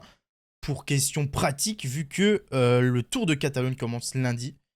Du coup, bah, on trouve ça un peu plus logique de faire hors délai, le prochain hors délai, après San Remo pour directement débriefer la course et pouvoir parler de Catalogne et toutes les courses qui arrivent après pour pas être lundi soir en mode on a eu la première étape de Catalogne, tout ça, tout ça, tout ça.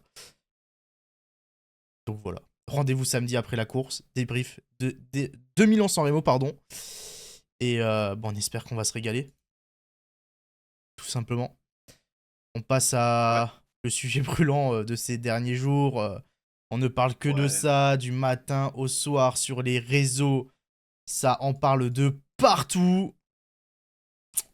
C'est une info qui est tombée de la Gazeta où apparemment Lenny Martinez partirait du côté de la Bahreïn Victorious l'an prochain.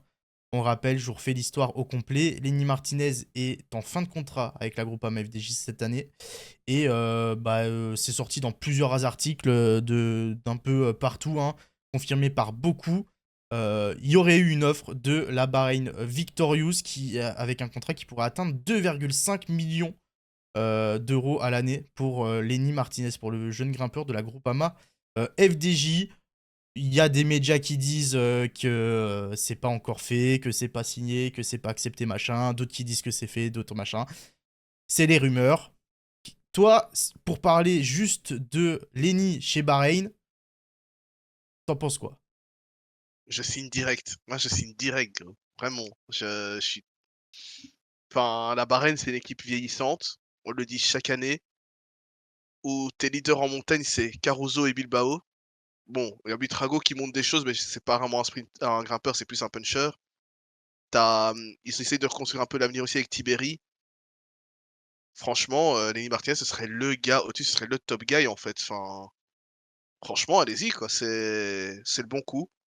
Après, je sais que ça fait toujours bizarre un Français chez Bahreïn parce que Pas un la Français à France n'aime l'étranger pas tout Bahreïn. court. Il y en a Ouais, pas déjà un des Français masses non à plus, hein. l'étranger. Il y en a quelques-uns, mais Ouais, c'est ça et puis, un Français chez Bahreïn encore plus parce que les Français n'aiment pas la Bahreïn, tout simplement, pour, tout ce qu'elle représente, que ce soit, Colbrelli, que ce soit à l'époque, enfin, que ce soit tout simplement le pays, la Bahreïn, tout ça. Il y a beaucoup de choses qui fait que la France n'aime pas Bahreïn. Mais, ouais, sportivement, je trouve que c'est un bon combo, en fait, d'avoir Lenny Martinez chez la Bahreïn. c'est un bon combo pour Bahreïn ou pour Martinez? Ou les deux, hein. Bah, surtout pour Bahreïn, clairement, qui a besoin de ce leader. Lenny Martinez, je pense qu'il a quand même déjà une bonne équipe chez, FDJ, mais j'aurais quand même tendance à dire que c'est mieux chez, Lenny chez Bahreïn, enfin que c'est bien aussi pour, Lenny, parce que il sera leader tout simplement. Alors que chez FDJ, il y a quand même d'autres, il y a la place pour d'autres leaders aussi. Il y a un Grégoire dont on parle qui lui n'est pas annoncé en partance, hein, donc peut-être qu'il est encore là. Il est en fin de contrat aussi, hein, donc on verra si il Ouais, prolonge ou si. ouais, par contre qu'ils se dépêchent de le prolonger s'ils veulent le garder Ah, parce je pense qu'il que y en a beaucoup sur le dossier, ouais, Grégoire, hein. À mon avis. ouais. Et là tu et la somme qui est annoncée pour Lenny, je pense qu'elle est plus haute pour Grégoire encore, donc là il faut commencer à speed. Mais ouais, il y a Grégoire qui est encore là, on sait pas, peut-être qu'il reste. Il y a Godu qui est encore là, qui est sous contrat. T'as, je pense qu'ils ont encore une équipe de développement, tu quelques jeunes qui peuvent en sortir et être bons. On a notamment Thibaut Grey, par exemple, qui est déjà remonté avec l'équipe, 1. Ouais. Je pense qu'il faut commencer à se dire que, ouais, ouais, ouais, Lenny peut-être qu'il se dit que chez Bahreïn, il sera leader plus facilement, que ce sera plus simple parce que justement il y a des vieux là-bas qui sont encore leaders et que lui, il a une place à se faire et ouais et puis, allez, c'est bête ce que je vais dire, hein, et c'est totalement dans l'instant même, mais la Bahreïn, c'est une équipe qui a quand même une culture italienne. Nenny, il marche super bien en Italie pour le moment. Raison de plus aussi pour en faire la pub et pour amener ton coureur sur les courses, italiennes, quoi. Ouais, moi je suis pas emballé, hein. Je suis pas emballé par Bahreïn juste pour ce que l'équipe dégage. Je Mmh. suis pas contre à ce qu'ils partent ou à ce qu'ils ne prolongent pas, mais je pense qu'il y avait meilleur choix que Bahreïn, surtout. Et puis on va pas se mentir, rien que pour son image à lui, rien que là c'est que des rumeurs. Et tu le vois déjà sur les réseaux. Hmm, je veux pas être à Ouais. sa place là. Ah non, c'est sûr, mais ouais, je sais pas dans quelle équipe il aurait pu signer aussi pour, rendre les gens heureux parce que même à Laporte qui est parti chez Visma, ça crée des problèmes donc je sais pas. Franchement, moi, je sais pas comment je suis pas français heureusement. Après peut-être qu'on aura la situation similaire avec d'autres coureurs belges, hein, franchement, j'en sais rien, mais en fait, le truc, c'est que, ouais, je sais pas, et je trouve que le combo est bien. C'est je m'attendais pas à ce que la Bahreïn fasse une offre pour Lenny Martinez, mais c'est totalement bien pensé et si ça se fait, ben, bravo à eux. Ils y ont pensé, ça a marché Mais en fait, il y a beaucoup d'équipes où c'est bouché aussi en montagne, hein, où Lenny Martinez aurait dû se battre pour avoir sa place et ça aurait été plus compliqué, tu vois? Donc peut-être que la Bahreïn est une des dernières grosses équipes qui a perdu un leader en la personne de Landa et où il y a une place à se faire, quoi.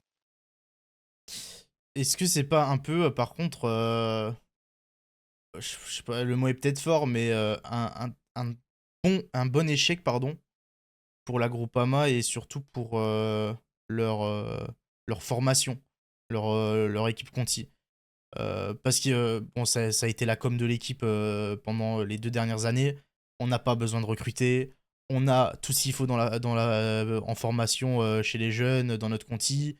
Les jeunes de la Conti sont là, on n'a pas besoin de recruter. Ouais, si c'est pour au final, à peine 1 an et demi plus tard, perdre l'un des deux gros cracks, hmm, ça coince. Beh, tu sais que limite, heureusement qu'en sprint là, tu as Petit qui sauve un peu les meubles parce qu'on peut parler de Marijn van den Berg qu'ils ont perdu aussi, hein, au niveau des sprinters, Hmm. qui lui a gagné un World Tour donc Et il fallait peut-être les signer franchement, plus que juste 2 années d'ailleurs. oui, Ça, oui, c'est c'est vrai que incompréhensible. c'est Parce que là, évident. on parle d'un énorme contrat où, oui, 2 millions 5, Groupama ne peut pas 3 à 4 ans. rivaliser. Ils ne peuvent pas. Mais Et ce c'est sera un contrat impossible. 3 à 4 ans surtout. Ce sera un contrat 3 à 4 ans. Oui, oui, oui. Mais dans tous les cas, on parlerait pas actuellement d'un contrat comme ça de la part d'une équipe étrangère si Groupama avait signé les jeunes directement 3-4 ans, voire plus, comme bah, la plupart des équipes signent leurs jeunes et les jeunes espoirs dernièrement, quoi. Ouais, mais souviens-toi que ça a déjà été compliqué de les signer une première fois dans l'équipe première, hein, les Groupama. Ouais. Le coup, de tous les monter en équipe pro, ça a déjà été compliqué parce que des mecs comme Grégoire Martinez avaient déjà des pistes, bah, avant même d'arriver à la Groupama FDJ, alors quand ils étaient encore en Conti. Donc ouais, je sais pas trop comment me placer et limite, j'ai envie de me dire, mais là, Nenny Martez, il fait des résultats de fou. En fait, c'est bien pour l'équipe, mais en même temps, ça veut dire que toutes les équipes sont en train de se ruer dessus, que c'est pas un potentiel gâché, que c'est pas un espoir gâché ou quoi du cycliste, c'est qu'il est vraiment chaud et que là, maintenant, tout le monde se rue dessus et bah, le contrat est arrivé et maintenant, je pense que Nenny Martinez, il y a la rumeur qui dit qu'il a pas encore signé et qu'il attend des garanties sportives du côté de la Groupama FDJ. Ben, je sais pas trop si la Groupama FDJ pourra lui apporter parce que, il y a quand même, ouais, il y a quand même de la concurrence. Après oui, je pense qu'actuellement, si tu prends l'instant T, c'est la valeur, c'est le leader de l'équipe. Bah, à voir sur la saison entière si c'est le leader de l'équipe, quoi. Et ouais, ce ne sont que des rumeurs. On aura la réponse plus tard dans la saison. De toute manière, les transferts ne peuvent supposément se faire officiellement avant le 1er août. Après s'il veut Donc, faire l'annonce sur hors délai, qu'il vienne, hein, franchement, c'est avec plaisir. Faites-lui passer le message les gars. putain. Aïe, aïe, aïe, je le déteste ce mec. Donc ouais, comme on l'a dit, comme je l'ai dit, sur papier, les transferts ne peuvent pas se faire avant le 1er août. Donc on ne devrait pas en savoir plus. Ça ne restera des rumeurs que jusqu'au 1er août. Voilà. Ouais. Donc Et la puis réponse, même, elle n'arrivera pas tout de suite. si c'est fait, rappelez-vous le coup de Carlos Rodriguez, c'était totalement acté, Movistar, machin chouette, au final il est resté chez Ineos. Donc dites-vous que rien n'est signé avant août et que même si le coureur donne son accord, il n'y a pas encore avoir revirement de situation. Exactement. Coup de com'. Ah, pas de coup de com'. Bref, on passe à la suite. Oui, des points d'actu très rapides, hein. On a parlé des casques chrono. Heu, dites en commentaire ou quoi si vous voulez qu'on fasse une tier list sur, la qualité Oh des là casques qu'on a actuellement en là. peloton. Parce que Oh là franchement, là. il y en a beaucoup des marques qui sont incroyables et sinon l'autre point d'actu, bah, on va parler de 2 jeunes qui, sont assez intéressants et prometteurs et qui tabassent la concurrence en Croatie. C'est Noah Isidore et Mathieu Brennan. Donc le premier chez Decathlon Développement, nouvelle équipe développement, car avant c'était l'équipe développement qui était en amateur, cette fois elle est en continental. On voit directement que voilà, Noah Isidore a signé, il venait de la Nantes, il fait des résultats, il a gagné, sur le Tour de Croatie. Je sais pas comment s'appelle, je sais pas comment le prononcer en croate, enfin, façon officielle, le Tour de Croatie, la course de point 2. et Mathieu Brennan, le coureur de la Visma Développement qui a remporté du coup, les 2 classiques de Croatie, le trophée UMAG et le trophée Porek, si je dis pas de bêtises. Et il faut savoir que le dernier coureur qui a remporté les 2 classiques-là, la même année, c'est Olaf Koy et on voit ce qu'il est devenu donc Mathieu Brennan, encore une belle trouvaille de la Visma Développement. Exactement. Je sais que tu lances des Z, Z, Z, Z dans le chat, Non, je les vois, mais je je te continue. jure, j'ai rien lancé. Il se peut que j'ai été dans la masse et que j'ai suivi le mouvement, mais je n'ai rien lancé. Ah, je continue à parler, c'est en plus là, c'était mon instant bandeur de jeunes là, celui que vous aimez bien, celui-là Hmm. que vous aimez quand on parle des jeunes du peloton, donc voilà, j'espère que vous avez été attentifs les gars. On passe aux courses de la semaine. Ouais, On passe aux courses de la semaine. Attends, j'ai pas les. Qu'est-ce que j'ai foutu? euh... Bon, on va se démerder. Les courses de la semaine. Le programme de la semaine avec quelques courses sympas cette semaine. Au niveau du calendrier, moi, je vais vous montrer ça un peu propre. ouais. Il y a le Taïwan qui est en cours et je crois qu'il était pas mis dans les courses de la semaine, mais franchement, non, je ne regarderai pas Taïwan non plus. Non, je donnerai pas de favori. Je ne regarderai pas la course les gars, je suis désolé. En gros, pour les courses de cette semaine, nous aurons les premières courses mercredi. Mercredi, 2 courses. Le Danilist Nokere course en Belgique, avec également Milan-Turin en parallèle. Le jeudi, le Grand Prix de Denain. Belle classique, semi-classique française pavée dans le nord.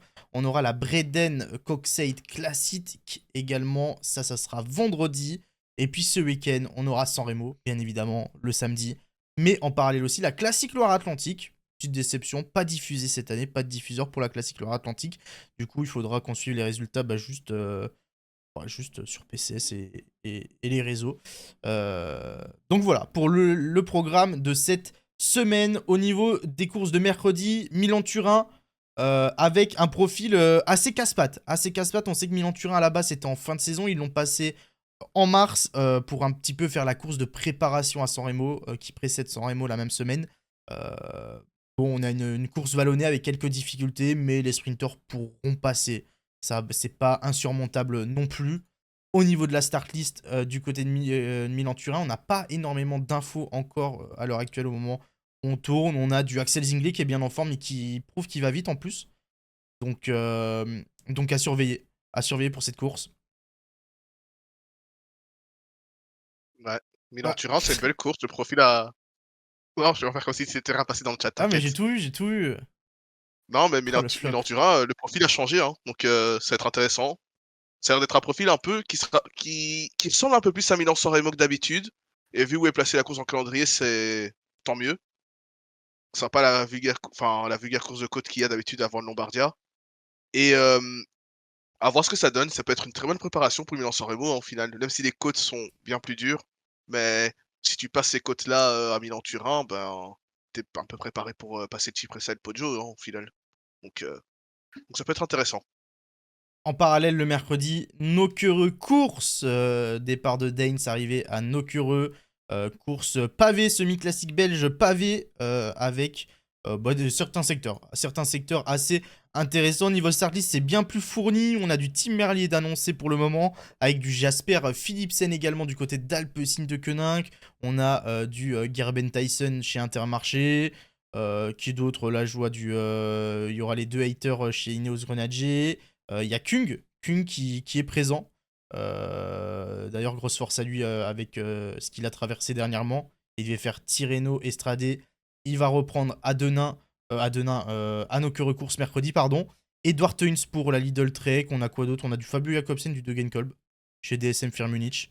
Ulan Menten qui sera là avec Alex Segard chez Lotto Destiny. Ouais, Du beau petit plateau, hein. monde, hein. Ouais. Ouais, ouais et tant mieux, ça fera de la variété sur, les choix de nos coureurs en Ah, je suis pas sûr. chrono. Bah, au moins s'il y a Ah! plus de gros noms, Ouais, c'est vrai, plus c'est vrai. d'options, hein. C'est vrai, c'est vrai.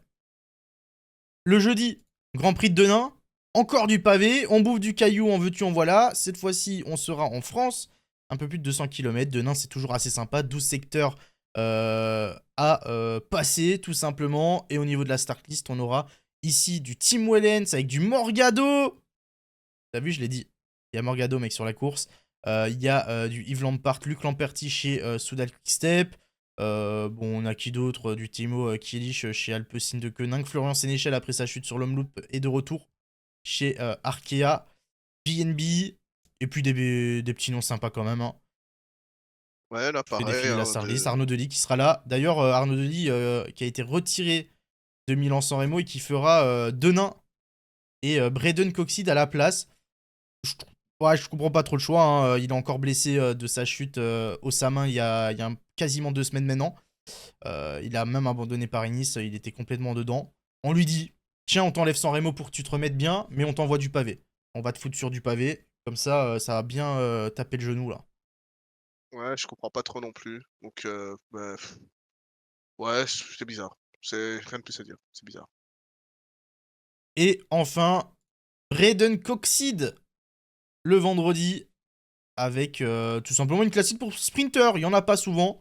Sprint attendu à Coxide sur la côte belge pour une victoire sur cette classique. On attend du Gerben Tyson, du Alvaro Hodge, du John Degenkolb. Et voilà, Dylan Groenewegen sera là également. Arnaud Delis, comme je l'ai dit. Pascal Ackermann et Hugo Hofstetter pour Israël Première Take. Anthony Turgis sera là Ouais, pour Total. ouais, c'est pas mal non plus, hein, c'est ouais, de toute façon, c'est les courses qui préparent Milan-San Remo pour, certains ou bien alors c'est les courses de rattrapage pour ceux qui vont pas sur Milan-San Remo donc, non, c'est cool et ben, je pense que ça peut être assez intéressant. On peut toujours avoir des coups dans le dernier tour, tout ça donc, voilà, voilà. Donc voilà pour le calendrier de la semaine. On va passer aux pronos pour terminer, qui sont plutôt honteux. Honteux, honteux, on peut le dire. Les pronos actuellement, il y a 7-4. Nous avons marqué un point chacun. Le tapin de la semaine est passé. Jonas Vingegaard a remporté Tirreno Adriatico. J'avais dit Remco pour Paris-Nice, il fait 2, pas de chance. T'avais dit Roglic, il fait 10. Pourquoi ton micro s'est rapproché d'un coup comme Non, ça? mais non, non, non, non, après, non, non, non, c'est juste, c'est moi, j'ai bougé. T'inquiète, c'est pas grave, on a fait 5 par procuration avec Vlasov, c'est déjà mieux. Très bien. Non Tes mais pronos. Roglic.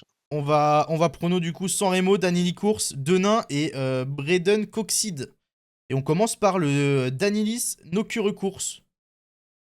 Ouais, ben, ouais, beaucoup de variétés, une belle startiste, hein, et j'ai mis Tim Merlier. Ah, c'est marrant que t'avais dit on va peut-être avoir des différents et tout, enfin. J'ai également mis Tim Merlier. Ah, j'ai envie qu'il batte Philipsen pour, essayer de rassurer un peu, son équipe sur, sa potentielle, invitation au Tour, quoi. Le Grand Prix de Denain, qui as-tu mis? Ouais, grosse, startiste aussi, UAE qui met 5 leaders différents, donc j'ai mis Nils Politt. Ok, on a la même équipe, mais pas le même coureur. J'ai mis Tim Wellens. Oh, j'ai cru que tu dire Morgado. Oh, déçu. Jamais de la vie, il est mauvais. Braden Coxide. Oh, Bredel Coxide, j'ai mis Dylan Groenewegen. J'ai mis Dylan Groenewegen. Je vous jure qu'on se concerte pas justement pour éviter que on se dise le même nom. On Ça se a les été note à l'avance. ça a été fait en direct 10 minutes avant l'émission en plus, hein, Ouais, chacun moi, de notre moi, à chaque côté. fois, c'est Fossile mon bloc-notes. Je les envoie à Fossile. J'ai envoyé le message à 18h06. Et sans Remo. Et sans Remo, en vrai, j'ai mis aucun des 2 gros noms. C'est vrai? Oh, ça tente le Ouais, beau jeu. j'ai mis Matej Mohoric. Ok, qui regagnerait une nouvelle fois. Ouais, j'ai eu peur de mettre ce nom-là parce que justement, il y a pas beaucoup de mecs qui ont gagné, Ouais, Milan-San c'est Remo à rare, plusieurs hein. reprises. Mais ouais, c'était le nom qui me sortait le plus probable en hors des 2 gros noms, quoi. Et ben moi, j'ai mis aussi quelqu'un qui n'a jamais gagné. Bilan sans Remo. Mais j'ai un peu moins de couilles que toi. Du coup, je suis parti sur monsieur le GOAT, le roi de Slovénie, Tadej Pogacar. Ah, ouais, le GOAT de Non, je Slovénie me dis, sera peut-être un franchement, autre, hein. le coup qu'il a fait au Stradé, phénoménal. VDP, aucune course avant. Bon, je pense qu'il va être surexcité comme une puce aussi. Ça va être très dur d'aller chercher. Mais je me dis, ouais, ça peut aller le chercher. Aucune chance, Poga. Mais on parle de Poga ou de Mathieu Burgodeau, là? Comment ça, aucune chance? Non, mais le chat. D'ailleurs, Poga, heu, Prono, il attaque dans quelle côte cette année sur Milan San Remo? Oh Dans bah le le Passo del Poggio. Turchino, dans un capot? Non, non, Poggio, Cipressa, Poggio, Poggio? Poggio. Poggio, Poggio? on reste classique. Ça marche. Eh bien, mon Bah ami, du coup, c'était un moment fort sympathique. J'espère que le chat vous avez apprécié. Comme on l'a dit tout à l'heure, rendez-vous non pas lundi prochain, mais ce samedi pour débriefer Milan-San Remo et faire une preview un petit peu des courses qui arrivent la semaine d'après. Il y aura une grosse semaine prochaine, puisque on aura la semaine en Catalogne, il y aura l'E3, il y aura Gand-Wevelgem, il y aura Bruges de Panne également. Donc les classiques, l'enchaînement des classiques arrive. Et puis ça va enchaîner, la semaine d'après c'est direct ronde, hein. Ça y est, hein. ouais, non, c'est clair, ça enchaîne. Mais je vois que dans ton chat, ça dit Go Pro Cyclist, les gens en ont marre, là, on a fait beaucoup d'émissions, il est temps de tout couper. Donc Exactement. ouais, n'hésitez pas à liker si ça vous a plu, commenter, donner vos avis. On lit les commentaires, même si on répond pas, on les lit, je les lis aussi, j'apprends à les lire. Bah, les réseaux sociaux, les podcasts, allez sur Bien Spotify, sûr. allez sur Deezer. N'hésitez pas à mettre une bonne note aussi, hein, si vous appréciez le contenu, si vous voulez en voir plus. N'hésitez pas à passer en live pour les prochaines fois si vous pouvez. On dit à chaque fois la date à l'avance, donc ça là, c'est régulier. L'heure est souvent là, on respecte souvent les horaires en plus, hein, on est toujours là à 18h, donc n'hésitez pas. Et on se dit rendez-vous pour la semaine prochaine du coup, pour samedi du coup même. Et oui, rendez-vous la semaine prochaine, mettez un petit 5 étoiles. Bien sûr. Oh le, oh, le setup Le de la forceur. S. Bref, merci à tous de nous avoir écoutés et on se dit à samedi. Fais des bisous. Au revoir. Ciao.